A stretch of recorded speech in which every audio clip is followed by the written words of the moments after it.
ಇವತ್ತಿನ ವಿಷಯ ಏನು ಅಂತಂದ್ರೆ, ನೆಗೆಟಿವ್ ಎನರ್ಜಿ ದೇಹದಲ್ಲಿ ಇದ್ದಂತಹ ಸಂದರ್ಭದಲ್ಲಿ ನಮಗೆ ಪರಿಹಾರ ಆಗಿದೆ ಅಂತ ನಾವು ಅನ್ಕೊಂಡಿರ್ತೀವಿ.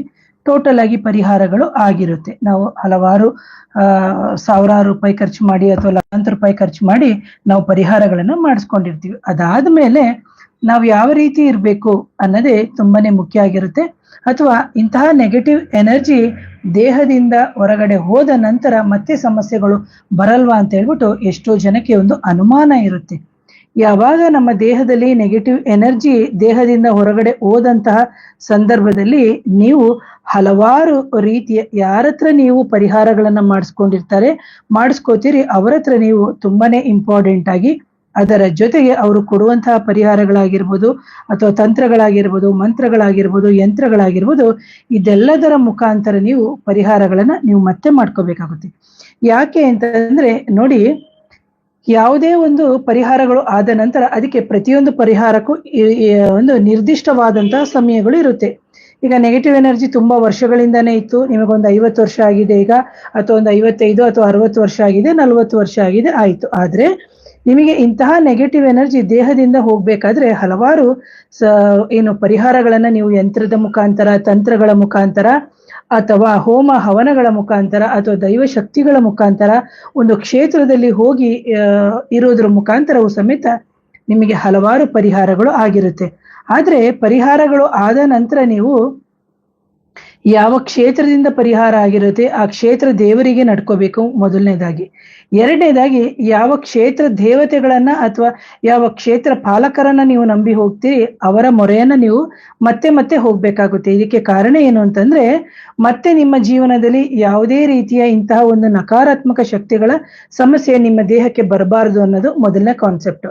ಎರಡನೇದಾಗಿ, ಯಾವಾಗ ನಿಮ್ಮ ದೇಹದಿಂದ ಇನ್ನೊಂದು ಅಂದ್ರೆ ಈಗಿರುವ ದೇಹದಿಂದನೇ ಎಕ್ಸಾಂಪಲ್ ಕೊಡೋದಾದ್ರೆ, ಈ ದೇಹದಿಂದನೇ ಇನ್ನೊಂದು ಆತ್ಮ ಹೊರಗಡೆ ಬಂದಿದೆ, ಆಗ ನಿಮ್ಮ ದೇಹ ಶುಚಿಯಾಗಿದೆ.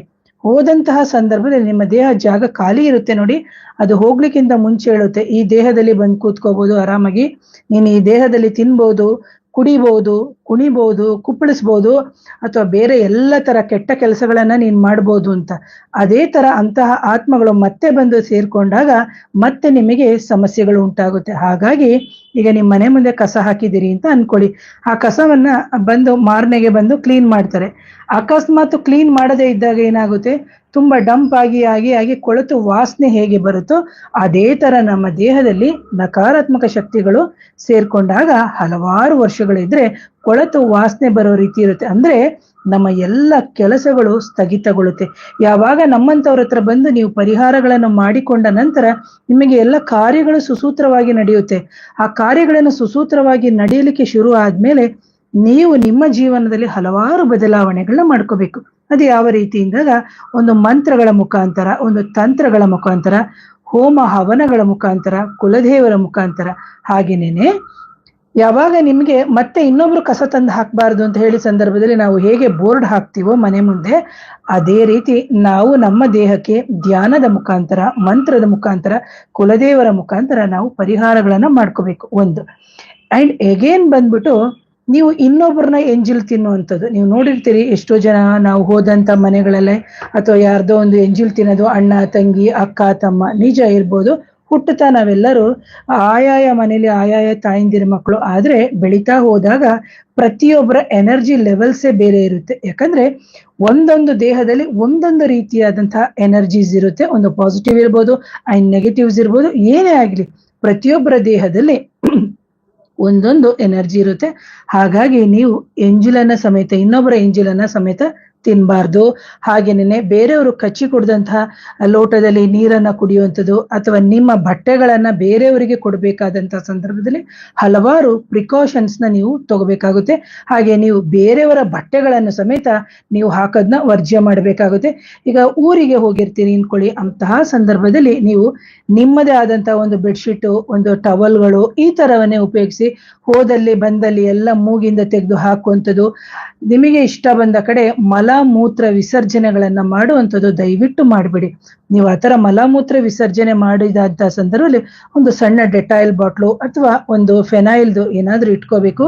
ಪ್ರತಿ ಬಾರಿ ಬಂದಂತಹ ಸಂದರ್ಭದಲ್ಲಿ ನೀವು ನಿಮ್ಮ ಗುಪ್ತಾಂಗ ಅಥವಾ ಜೆನೆಟಿಕಲ್ ಆರ್ಗನ್ಸ್ ಅಂತ ಏನಿದೆ ಅದನ್ನ ನೀವು ಶುಚಿಯಾಗಿ ಇಟ್ಕೋಬೇಕು ಮೊದಲನೇದಾಗಿ. ಯಾಕಂದ್ರೆ ಇದು ಹೆಣ್ಣು ಮಕ್ಕಳಲ್ಲಿ ತುಂಬಾ ಸಮಸ್ಯೆಗಳು ನೀವು ನೋಡ್ಬೋದು. ಪ್ರತಿ ಹೆಣ್ಮಕ್ಳಿಗೆ ಬೇರೆ ಬೇರೆ ಕಡೆ ಬಾತ್ರೂಮ್ ಹೋದಂತ ಸಂದರ್ಭದಲ್ಲಿ ಯೂರಿನ್ ಇನ್ಫೆಕ್ಷನ್ ಹೇಗೆ ಆಗುತ್ತೋ, ಅಂದ್ರೆ ಇಂತಹ ಒಂದು ಮಲಮೂತ್ರ ವಿಸರ್ಜನೆ ಅಂದ್ರೆ ಅಂತಹ ನೆಗೆಟಿವ್ ಎನರ್ಜಿ ನಮ್ಮ ದೇಹದ ಒಳಗಡೆ ಸೇರುತ್ತೆ. ಹಾಗಾಗಿ ಅಂತಹ ಸಂದರ್ಭದಲ್ಲಿ ಹಲವಾರು ಸಮಸ್ಯೆಗಳಾಗುತ್ತೆ. ಹಾಗೆ ಎಂಜಿಲು ಮುಖಾಂತರ ಮಲ ಮೂತ್ರ ಜೊತೆಗೆ ಬೇರೆ ಕಡೆ ಹೋದಾಗಂತ ಸಂದರ್ಭದಲ್ಲಿ ಮಲ್ಕೊಳ್ಳುವಂಥದ್ದು, ಬೇರೆಯವರ ಎಂಜಲು, ಅದರ ಜೊತೆಗೆ ಬೇರೆಯವರ ಜೊತೆ ಅನ್ಯರ ಜೊತೆ ಸೆಕ್ಸ್ ಅಂತ ನಾವು ಹೇಳ್ತೀವಿ. ಗಂಡ ಹೆಂಡತಿ ಸೆಕ್ಸ್ ಇರುತ್ತೆ, ಅದಿಲ್ಲ ಅಂತಲ್ಲ, ಅದಕ್ಕೂ ನಾವು ಕೆಲವೆಲ್ಲ ಪ್ರಿಕಾಷನ್ಸ್ ನ ತಗೊಂಡು ನಾವು ಮಾಡ್ಕೋಬೇಕು. ಅದು ಬಂದು ಮಕ್ಕಳಾಗದೇ ಇದ್ದಂತಹ ಸಂದರ್ಭದಲ್ಲಿ ಬೇರೆ ಪ್ರಿಕಾಷನ್ಸು, ಮಕ್ಕಳ ಆದ ಮೇಲೆ ಬೇರೆ ಪ್ರಿಕಾಷನ್ಸು, ಅಥವಾ ಮಕ್ಕಳು ದೊಡ್ಡವರಾದ್ಮೇಲೆ ಸಮೇತ ಕೆಲವು ಪ್ರಿಕಾಷನ್ಸ್ ನ ನೀವು ತಗೊಳ್ಳೇಬೇಕಾಗುತ್ತೆ. ಇಲ್ಲದೆ ಇದ್ದಂತ ಸಂದರ್ಭದಲ್ಲಿ ಇನ್ನೊಂದು ಅನ್ಯ ಆತ್ಮಗಳು ದೇಹದಲ್ಲಿ ಈಸಿಯಾಗಿ ನಿಮಗೆ ಬಂದು ಸೇರ್ಲಿಕ್ಕೆ ಸಾಧ್ಯ ಆಗುತ್ತೆ. ಈಗ ನೀವು ನೋಡ್ಬೋದು, ಎಷ್ಟೋ ಬಾರಿ ನಾವು ಹಲವಾರು ಫಂಕ್ಷನ್ಗಳಿಗೆ ಹೋಗಿ ಬರ್ತೀವಿ. ಅಂತಹ ಸಂದರ್ಭದಲ್ಲಿ ನಾವು ಬಂದ ತಕ್ಷಣ ಸುಸ್ತು ಅಂತ ಮಲಗ್ಬಿಡ್ತೀವಿ, ಮೈಕೈ ನೋವು ಆಯ್ತಾ ಇಲ್ಲ ಅಂತ ಮಲಗ್ತೀವಿ. ಅಲ್ಲಿಂದ ಬಂದಂತ ಸಂದರ್ಭದಲ್ಲಿ ನಾವು ಈಗ ಯಾವ ರೀತಿ ದೇಹದಿಂದ ತೆಗೆಸ್ಕೊಂಡ ಮೇಲೆ ಯಾವ ರೀತಿ ಪ್ರಿಕಾಷನ್ಸ್ ನ ನಾವು ಹೇಳ್ಕೊಡ್ತೀವಿ, ಆ ರೀತಿಯಲ್ಲೇ ಮಾಡ್ಕೊಂಡು ಹೋದಂತಹ ಸಂದರ್ಭದಲ್ಲಿ 100ಕ್ಕೆ 100 ಮತ್ತೆ ಮತ್ತೆ ನಿಮ್ಮ ಜೀವನದಲ್ಲಿ ನಕಾರಾತ್ಮಕ ಶಕ್ತಿಗಳು ನಿಮ್ಮ ದೇಹವನ್ನು ಸೇರಲ್ಲ. ಇಲ್ಲದಿದ್ರೆ ನೀವು ಕೆಲವು ಹೆಂಗಸರಿಗಿರುತ್ತೆ, ಕೆಲವು ಗಂಡಸರು, ಯಾಕಂದ್ರೆ ಕೆಲವು ಗಂಡಸರೆಲ್ಲ ಟ್ರಾವೆಲ್ ಮಾಡ್ತಿರ್ತಾರೆ. ಕೆಲವು ಹೆಂಗಸರಿಗೆ ಸುಮ್ನೆ ಈಗ ಯಾವುದೋ ಒಂದು ಫಂಕ್ಷನ್ ಕರೆದ್ರು, ಯಾವುದೇ ಮದುವೆ ಕರೆದ್ರು, ಅಥವಾ ಸುಮ್ನೆ ಒಂದು ಶಾಪಿಂಗು ಅದು ಇದಂತ ಸುಮ್ನೆ ಸುತ್ತಾಡ್ತಾ ಇರ್ತಾರೆ. ಎಲ್ಲಿ ಅವಶ್ಯಕತೆ ಇದೆಯೋ, ಎಷ್ಟು ಸುತ್ತಬೇಕು, ಎಷ್ಟು ಹೋಗ್ಬೇಕು ಅಷ್ಟಕ್ಕೆ ಮಾತ್ರ ನಾವು ಹೋಗ್ಬೇಕಾಗುತ್ತೆ. ಇಲ್ಲದಿದ್ರೆ ಬಂದ ನಂತರದಲ್ಲಿ ನಾವು ಹಲವಾರು ಪರಿಹಾರಗಳನ್ನ ನಾವು ಮಾಡ್ಕೋಬೇಕಾಗುತ್ತೆ. ಹಾಗಾಗಿ ಈ ವಿಚಾರವನ್ನ ಹೇಳ್ತಾರೆ. ಅದರ ಜೊತೆಗೆ ನಿಮ್ಮ ಆಹಾರವಾಗಿರ್ಬೋದು, ನಿಮ್ಮ ವಿಹಾರವಾಗಿರ್ಬೋದು, ಅದರ ಜೊತೆಗೆ ನೀವು ಮಲ್ಕೊಳ್ಳುವ ರೀತಿ ಅಥವಾ ನಿಮ್ಮ ಶುಚಿತ್ವಗಳು, ಇವೆಲ್ಲವೂ ತುಂಬಾನೇ ಮುಖ್ಯ ಆಗುತ್ತೆ. ಯಾಕಂದ್ರೆ ದೇಹದಿಂದ ತೆಗೆಸ್ಕೋಬೇಕಾದ್ರೆ ನಮ್ಮ ಸೂಕ್ಷ್ಮ ಶರೀರಗಳು ಎಲ್ಲವೂ ಶುದ್ಧಿ ಆಗ್ತಾ ಬರುತ್ತೆ. ಯಾವಾಗ ಶುದ್ಧಿಯಾಗಿ ಬಂದು ನಿಮ್ಮ ಸೂಕ್ಷ್ಮ ಶರೀರಕ್ಕೆ ಎಲ್ಲ ಶುದ್ಧಿಯಾಗಿ ಇನ್ನೇನ್ ನೀವು ಕರೆಕ್ಟ್ ಆಗಿರ್ತೀರಿ, ಮತ್ತೆ ನೀವು ಹೊರಗಡೆ ಹೋಗಿ ಮತ್ತೆ ಬೇರೆ ಬೇರೆ ಅವಾಂತರಗಳು ಮಾಡ್ಕೊಂಡು ಬಂದ ತಕ್ಷಣ ಮತ್ತೆ ನಿಮ್ಮ ಸೂಕ್ಷ್ಮ ಶರೀರಗಳು ಮತ್ತೆ ಅಲುಗಾಡುತ್ತೆ. ಯಾಕೆಂದ್ರೆ ಅದಕ್ಕೆ ಸರಿಯಾದ ಹೇಗೆ ನಾವು ಮೇಲೆ ಆಹಾರವನ್ನು ತಿಂದು ಪೋಷಕವನ್ನು ಕೊಡ್ತೀವಿ, ಅದೇ ತರ ನಾವು ಒಳಗಡೆ ಇರುವಂತ ಸೂಕ್ಷ್ಮ ಶರೀರಗಳಿಗೆ ನಾವು ಮಂತ್ರಗಳ ಮುಖಾಂತರ, ಧ್ಯಾನದ ಮುಖಾಂತರ, ಜಪತಪಗಳ ಮುಖಾಂತರ, ಹೋಮ ಹವನಗಳ ಮುಖಾಂತರ, ದೈವ ಒಂದು ಸಾನ್ನಿಧ್ಯದ ಮುಖಾಂತರ ನಾವು ಒಂದು ಎನರ್ಜಿಯನ್ನ ಕೊಡ್ಬೇಕಾಗುತ್ತೆ ಪ್ರಿಯ ವೀಕ್ಷಕರೇ. ಹಾಗಾಗಿ ಯಾರೋ ಒಂದು ನಕಾರಾತ್ಮಕ ಶಕ್ತಿಗಳನ್ನ ದೇಹದಿಂದ ತೆಗೆಸ್ಕೊಂಡಿದ್ದೀರೋ ಅಥವಾ ಮಾಂತ್ರಿಕ ಬಾಧೆಗಳನ್ನ ದೇಹದಿಂದ ತೆಗೆಸ್ಕೊಂಡಿದ್ದೀರಿ, ಅಂತಹ ಸಂದರ್ಭದಲ್ಲಿ ದಯಮಾಡಿ ಕೆಲವು ಪಾಲನೆಗಳನ್ನ ನೀವು ಪಾಲಿಸ್ಬೇಕಾಗ್ತದೆ. ಯಾಕಂದ್ರೆ ಒಂದು ರಾಜಸಿಕ ಆಹಾರ ಇರುತ್ತೆ, ತಾಮಸಿಕ ಇರುತ್ತೆ, ಸಾತ್ವಿಕ ಆಹಾರ ಇರುತ್ತೆ. ಯಾಕಂದ್ರೆ ಎಲ್ಲರದು ಒಂದೇ ತರ ಆಹಾರ ಪದ್ಧತಿ ಇರಲ್ಲ. ಅಂತಹ ಸಂದರ್ಭ ಆಯಾಯ ವ್ಯಕ್ತಿಗೆ ನೋಡ್ಕೊಂಡು ನಾವು ಆಯಾಯ ವ್ಯಕ್ತಿಯ ಹೌರ ಅಥವಾ ಆಯಾಯ ವ್ಯಕ್ತಿಯ ಸಮಸ್ಯೆಗಳನ್ನ ನೋಡ್ಕೊಂಡೆ ನಾವು ಪರಿಹಾರಗಳನ್ನ ನಾವು ಮುಂದಿನ ದಿನಗಳಲ್ಲಿ ಎಲ್ಲಾ ವ್ಯಕ್ತಿಗಳು ಹೇಳ್ಬೇಕಾಗುತ್ತೆ. ಹಾಗಾಗಿ ಯಾರೇ ನೆಗೆಟಿವ್ ಎನರ್ಜಿ ಇದ್ದವರು ದೇಹದಿಂದ ತೆಗೆಸ್ಕೊಂಡ ನಂತರ ಆ ದೇಹ ಒಂದು ಸಡಿಲವಾಗಿರುತ್ತೆ, ಆ ದೇಹದ ಶಕ್ತಿ ಕುಂದಿರುತ್ತೆ. ಈ ಶಕ್ತಿಯನ್ನ ಕುಂದಿದಂತಹ ಸಂದರ್ಭದಲ್ಲಿ ನೀವು ಮತ್ತೆ ಇನ್ನೊಂದು ಅನ್ಯ ಆತ್ಮಗಳಿಗೆ ದಾರಿಯನ್ನ ಕೊಡಬಾರದು. ಯಾವಾಗ ನೀವು ಅನ್ಯ ಆತ್ಮಗಳಿಗೆ ದಾರಿಯನ್ನ ಕೊಡದೆ ನಿಮ್ಮ ಬುದ್ಧಿ, ನಿಮ್ಮ ಮನಸ್ಸು, ನಿಮ್ಮ ಆಲೋಚನೆಯನ್ನ ನೀವು ಸರಿಯಾದ ದಾರಿಯಲ್ಲಿ ತಗೊಂಡು ದೈವದ ಸಾನ್ನಿಧ್ಯದಲ್ಲಿ ನೀವು ಹೋಗ್ತೀರಿ, ಖಂಡಿತವಾಗ್ಲೂ ನಿಮಗೆ ಮತ್ತೆ ಇನ್ನೊಮ್ಮೆ ಸಮಸ್ಯೆಗಳು ಬರಲ್ಲ ಅಂತೇಳಿ 100ಕ್ಕೆ 100 ನಾನು ಹೇಳ್ತೀನಿ ಪ್ರಿಯ ವೀಕ್ಷಕರೇ. ಯಾಕಂದ್ರೆ ಕೆಲವರಿಗೆ ಒಂದು ಅನುಮಾನ, ಅಯ್ಯೋ ಆಗೋದ್ಮೇಲೆ ಈಗೋದ್ಮೇಲೆ, ಇಲ್ಲ, ಕರೆಕ್ಟ್ ಆಗಿ ನೀವು ಫಾಲೋ ಮಾಡ್ಕೊಂಡು ಹೋದ್ರೆ ಯಾಕಾಗುತ್ತೆ? ಖಂಡಿತವಾಗ್ಲೂ ಆಗಲ್ಲ. ಹಾಗಾಗಿ ಯಾರೇ ತೆಗೆಸ್ಕೊಳ್ಬೇಕಾದ್ರೂ ನೀವು ಹಲವಾರು ಬಾರಿ ಯೋಚನೆಯನ್ನ ಮಾಡಿ ತೆಗೆಸ್ಕೊಂಡ ನಂತರ ಹೇಗಿರ್ಬೇಕು, ತೆಗೆಸ್ಕೊಂಡ್ ಮುಂಚೆ ಹೇಗಿರ್ಬೇಕು, ಇವೆಲ್ಲವನ್ನ ಯೋಚನೆ ಮಾಡಿದ ನಂತರ ನೀವು ಪರಿಹಾರ ಮಾಡಿದ್ರೆ ಖಂಡಿತವಾಗ್ಲೂ ಪರಿಹಾರಕ್ಕೆ ದಾರಿಯಾಗುತ್ತೆ. ಈಗ ಒಂದು ಮಗು ಇರುತ್ತೆ, ಆ ಮಗುವಿಂದ ದೇಹದಿಂದ ತೆಗೆದಾಗ ಕೊನೆಯ ತನಕ, ಈಗ ಮಗುವಿಗೆ ಆಯಸ್ಸು 60 ವರ್ಷ, ಆ ಸಮಯದಲ್ಲಿ ಹೇಗಿರ್ಬೇಕು ಅಂತ ಹೇಳಿದಂತ ಸಂದರ್ಭದಲ್ಲಿ ನಾವು ಅದನ್ನೆಲ್ಲ ಫಾಲೋ ಮಾಡ್ಕೊಂಡು ಹೋದ್ರೆ ಖಂಡಿತವಾಗ್ಲೂ ಮತ್ತೆ ಇನ್ನೊಂದು ಶಕ್ತಿ ಬಂದು ದೇಹದಲ್ಲಿ ಕೂತು ನಮಗೆ ಸಮಸ್ಯೆಗಳನ್ನು ಕೊಡಲ್ಲ. ಆಗ ನಮ್ಮ ಕೆಲಸಗಳಾಗಿರ್ಬೋದು, ನಮ್ಮ ಆರೋಗ್ಯ ಆಗಿರ್ಬೋದು, ನಮ್ಮ ಐಶ್ವರ್ಯ ಆಗಿರ್ಬೋದು, ನಮ್ಮ ಸೈಟು, ಮನೆ, ವಿವಾಹದ ಜೀವನ ಇವೆಲ್ಲವೂ ಸುಸೂತ್ರವಾಗಿ ನಡೆಯುತ್ತೆ. ಇಲ್ಲದ್ರೆ ಮಕ್ಕಳಿಗೂ ಕಷ್ಟ, ನಮ್ಮ ದೇಹಗಳಿಗೂ ಕಷ್ಟ, ಅಥವಾ ಇನ್ನೊಬ್ರು ಸಮಸ್ಯೆಗಳನ್ನ ಮಾಡುವಂಥದ್ದು ಮತ್ತೆ ಮತ್ತೆ ನಮಗೆ ಸಮಸ್ಯೆಗಳು ಆಗ್ಬಾರ್ದು. ಯಾರೇ ಮಾಂತ್ರಿಕ ಬಾಧೆಗಳನ್ನು ಮಾಡಿದಂತಹ ಸಂದರ್ಭದಲ್ಲೂ ಸಮೇತ ನಮಗೆ ಆಗ ಅದು ಮತ್ತೆ ಎಫೆಕ್ಟ್ ಆಗಲ್ಲ.